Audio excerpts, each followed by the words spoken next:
This is Las Vegas Real Estate Now with local real estate expert Harvey Blankfeld. Where we want to educate you about our market, empower you to make wise decisions, and help you engage with our expert contributors.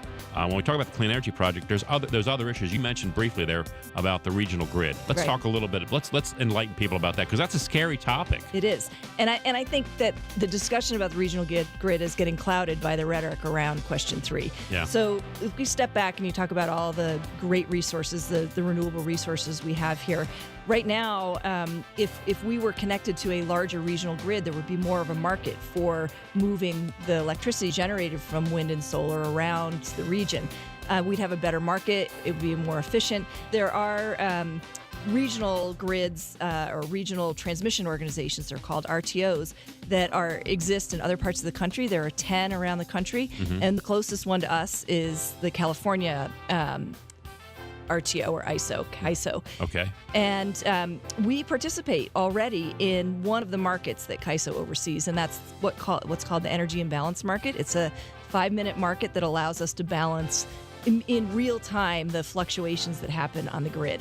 So we are already part of a regional grid to some extent. When you talk about a regional grid, I envision the idea that should there be any shortcomings in any one individual area, the other parts of that grid could help. That's right. Right now, there are over 30 what are called balancing authorities around the West, and they're managing the grid in very small areas, regional geographical areas. Right. If we had one large regional grid, we'd be balancing over a much larger area. It'd be a much more effective way to manage our resources. In fact, there are studies that say that Nevada could stand to benefit in the realm of $100 million by joining a regional grid. Now, those studies are done by California, and what I've been advocating for a long time is that Nevada really needs to do its own study on the benefits of a regional grid so that we have our own analysis to show, is it going to benefit us?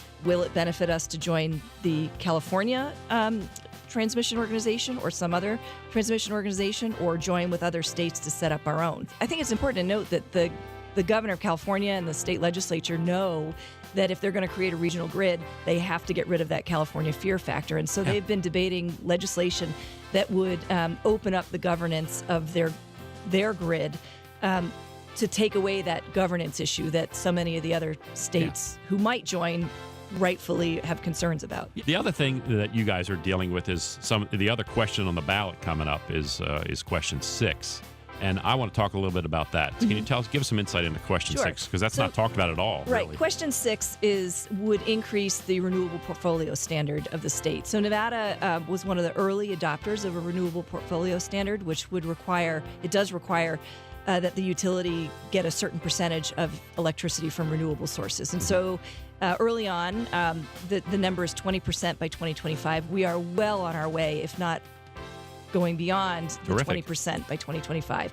So it's in the state legislature last year, there was a bill that passed that would have increased the renewable portfolio standard to 50% by 2030. Okay. And there's a lot of modeling that shows that is not difficult to do. Okay. And particularly because the price of renewables have come down so dramatically over the last few years. This has been Las Vegas Real Estate Now. Thanks for listening. And remember to tune in every Tuesday morning at 9 a.m. on 101.5 FM, 720 a.m. KDAWN.